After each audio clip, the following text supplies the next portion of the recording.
Robert Clay Allison was born on September 2nd, either 1840 or 1841, in Waynesboro, Tennessee. He was the fourth of 9 children to Jeremiah Scotland Allison and his wife Maria Ruth Brown. Some sources claim he had a club foot at birth and was a moody child. He continued farming chores until he joined the Confederacy on October 15, 1861. He served in Captain W. H. Jackson's Tennessee Light Artillery Division, but during the conflict he was said to have threatened his superiors for not chasing down the fleeing Union soldiers. By January 15, 1862, he was medically discharged from service for emotional or physical excitement. There is some thought that Clay had received a blow to his head sometime in his youth, which could account for his psychotic behavior. On September 22, 1862, Clay was re-enlisted in the 9th Tennessee Cavalry Regiment. Here he served as a scout under Confederate General Nathan Bedford Forrest, the so-called Wizard of the Saddle. During this time, he began wearing his token Van Dyke beard, which his commander inspired. However, the fighting was desperate, and on May 4, 1865, he surrendered in Gainesville, Alabama, with his troops, ending the war. Upon his return, Clay involved himself in several confrontations extending the war. When a soldier from the Union cavalry stopped at their farm, looking to take the property, Clay calmly opened the door and perhaps said, "Hold on a moment," while he took a rifle from his closet and blasted the man dead. Another account spoke of a struggle where the soldier broke a family heirloom. Either way, the family would need to leave, moving west with brothers Monroe and John, sisters Mary and her husband Lewis Coleman. While on their way to Brazos River country in Texas, they were stopped by a ferryman named Zachary Colbert. Clay was unhappy with his price, and a fight ensued, knocking Zachary unconscious. The family crossed as the ferryman nursed his wounds, vowing revenge. By 1866, Clay was a skilled rancher and signed on with Charles Goodnight and Oliver Loving, known for their famous Goodnight-Loving Trail, which cuts through Texas, New Mexico, and Colorado. The following year, Clay was a trail boss for M.L. Dalton and then a ranch hand for Lewis Coleman and Irwin W. Lacey. Another confrontation came when Clay and a neighbor argued over the boundary of a watering hole. Clay dug a grave and ruled that whoever lost in a knife fight would be buried there, as the winner would claim the water rights. The two proceeded to slash at each other with their bowie knives until one was dead. If this had happened, the man would never have been found, and Clay built upon his growing dangerous reputation. Another move would have been in order, as the ranch relocated to Colfax County, New Mexico. In 1870, Clay and his brothers were paid $300 a head of cattle for their service, as he took his share and settled north of present-day Springer at the junction of Vermejo and Canadian rivers. With such plentiful water, Clay's ranch turned a profit.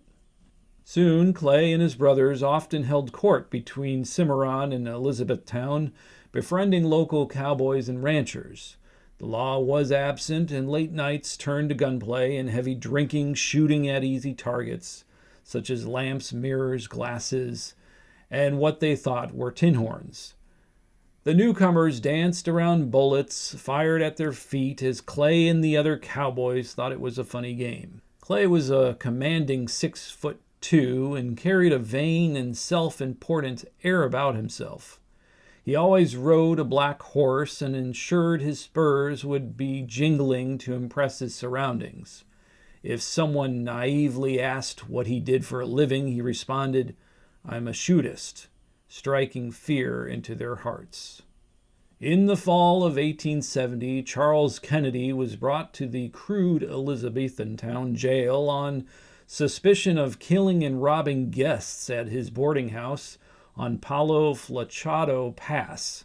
Charles was acting insane, and Clay heard the news and rounded up a lynch mob to take matters into his own hands. They busted Charles out of jail and dragged him by the neck up and down Main Street until hanging. Eventually his head came off, and Clay carried it in a sack to Cimarron, where he demanded it to be placed on a fence at the front of Lambert's Inn as a vigilante warning. It is said that when people searched the boarding house, the bodies of the missing were found. On April 30th, 1871, Clay and his friends were caught stealing government mules, a second attempt of the matter, at Fort Union. A brief shootout occurred, with Clay accidentally shooting himself in the foot. The party fled, hiding out along the Red River, where Clay sent a nephew of Davy Crockett, bearing the same name, and brought back a doctor named Longwell. It is interesting to note that either his alleged club foot or the shot caused a lifelong limp, with the later being what was primarily told in stories. After recuperating, Clay would often drink and play deadly hijinks with the townsfolk. If he disliked a man, they better fight or run, and after one such encounter in a saloon, Clay took off after a cowboy trying to escape. He found his way to the county clerk's office, where he was scolded by John Lee, likely pointing out his violent behavior.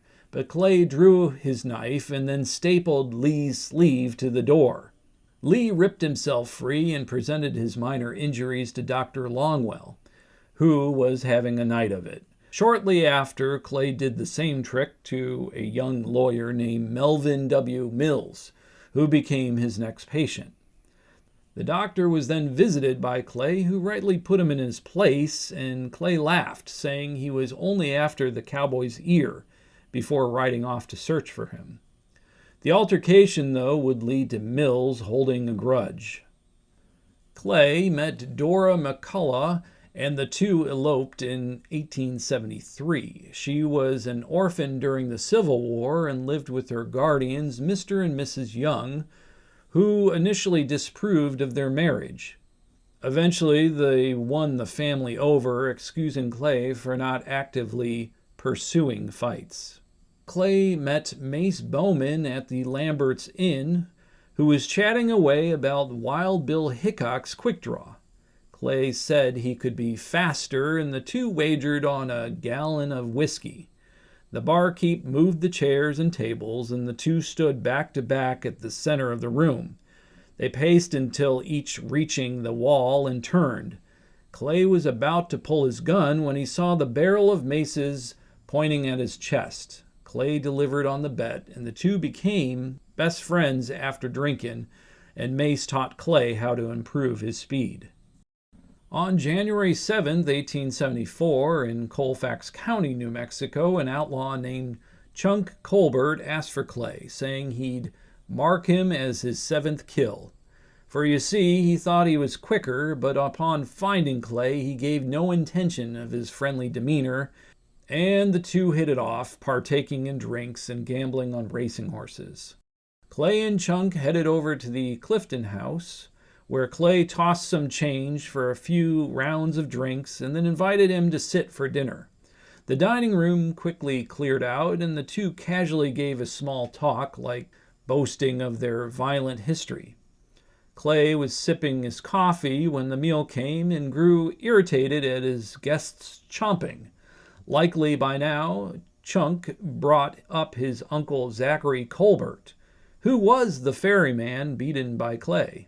The two argued, and Chunk drew his pistol, but the barrel struck the dinner table, misfiring, allowing Clay to draw his own and shoot him squarely in the head. The bartender would have raised above the bar to see Chunk lying at Clay's feet while he continued eating, requesting a second cup. Afterward, he was asked why he had a meal with a man who wanted him dead, and Clay replied, "Because I didn't want to send a man to hell on an empty stomach." Another person who witnessed the act was Chunk's friend, Charles Cooper. Later, Charles, who conversed with Clay on January 19th, 1874, wound up disappearing. Meanwhile, the Santa Fe Ring, a group of corrupt officials, was exploiting the resources of the Maxwell land grant, harassing and evicting tenants. Re-enter the stage Melvin W. Mills, whom Clay had taunted with a knife, and Dr. Longwell, who saw it all. These two joined the ring, and the doctor became a probate judge and Mills a state legislator. The Cimarron settlement in 1875 was in the middle of the conflict. Gang members of the ring set pastures ablaze, stole cattle, raided homes, and threatened opposing politicians. Clay and others took ownership to fight back and organize the Colfax County Ring.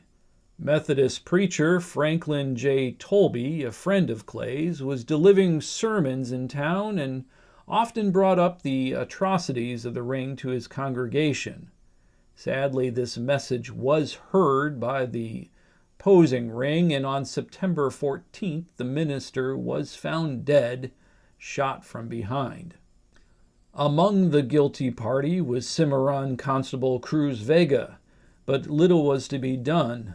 Another Reverend McMains put out a $3,000 reward and contacted Clay for help. On the eve of October 30th, 1875, Clay, McMains, and a group of masked vigilantes took Vega and strung him up to a telegraph pole. He pleaded innocence and said the murderer was Manuel Cardenas, who had the help of his uncle Francisco Grigo and a mail contractor, Florencio Donahue. The Reverend rode off, unable to stop Vega's death. The family claimed Vega's body the next day and transported his casket to Cimarron Cemetery, where Tolby was also buried. Midway through, Clay and his friends ordered the burial elsewhere out of respect for Tolby. Cruz's family members, Francisco Pancho Grego and Florencio Donahue, looked for retaliation, harassing the townsfolk and seeking Clay. Grego would find him in the St. James Hotel, where he started complaining of the heat and fanned himself with his hat to hide that he was also going to draw his gun. But Clay was faster and fired 2 shots, killing him instantly. According to accounts, the following week, Clay and his men trashed the boardwalk of Cimarron, frightening everyone in town. Manuel Cardenas was arrested in Elizabethantown and claimed that Vega had shot the minister and that Mills and Longwell were also involved. The two quickly left town, and while in transport, Cardenas was shot to death, likely by Clay and his men. But the Mexican and indigenous population was so enraged by the lack of justice, they roamed the streets looking for the killers. Clay hid in Chittenden Ranch, south of Springer, and boasted his army by 45 cowboys. Cimarron was bleeding with hostility, and the Colfax County War would take around 200 lives, and Reverend McMains urged the settlers to trust Clay. Guards were even posted at the town's entrance, prevented anyone from leaving without his permission. In 1876, Governor Samuel Beach Axtell, an associate of the Santa Fe Ring, signed a document to join Colfax in Taos County to improve law and order. However, the reaction to this was heated, and local newspapers blamed Clay as the leader of the violence. Clay and his men wrote their rebuttal by blasting the press office and throwing the press machine into the river. Clay would pay $200 in damages, but the governor intended to have Clay punished. And on February 21st, he reissued the old warrant of $500 for the murder of Charles Cooper, who went missing back in 1874. In the early summer of 1876, the governor was passing through Cimarron on a stagecoach when Clay climbed aboard and the two rode to Trinidad, Colorado. Clay asked what kind of man takes another man's freedom, while the governor countered, "Why not surrender yourself if you are a man?" Clay agreed only if he could get a fair trial. The governor accepted and held court in Taos. Charles Springer would represent Clay, stating that a body never was found, so the murder was only a guess. The defense won and Clay was free. In December 1876, Allison and his brother John rode into Las Animas, Colorado, where they stopped at a local saloon. Constable Charles Faber of Bent County told the Allisons they needed to surrender their pistols, as an ordinance made it illegal to carry weapons inside the town limits. When the Allisons refused, Constable Faber left. He deputized 2 men and returned with them to the saloon. When the posse stepped inside, someone yelled, "Look out!" and the constable and his men promptly opened fire. John Allison was hit 3 times in the chest, arm, and leg. Clay was firing 4 shots, one of which killed Faber. The 2 deputized men fled. Both Allison brothers were arrested and charged with manslaughter, but the charges were dismissed as the constable had initiated the gunfight. Clay ran back into the dance hall, calling for a doctor, and slid over to his brother, bringing Faber's body with him. To John, he said, "Look here, John, this is the SOB that shot you. Everything's going to be all right." Both Clay and John were arrested and charged with manslaughter, but the charges were later dismissed on grounds of self-defense. John recovered from his wounds. On August 9, 1885, Clay's first daughter, Patty Dora, was born in Cimarron. After this, Clay and his wife had another daughter, Clay Pearl Allison. But baby Clay would not meet her father, as on July 1, 1887, Clay, possibly inebriated, was hauling a wagon load of supplies when the load shifted from a chuckhole and a sack of grain fell from the wagon. Without thinking, Clay reached for it and the reins loosened from his grip as he fell under the wagon's wheel, crushing him. He was 45 years old. Clay was buried the next day in Pecos Cemetery. 2 markers were placed at his grave in Pecos Park, with one reading, "He never killed a man that did not need killing." This has been Biographies of the West. My name is Lorin Morgan-Richards. Thanks for watching.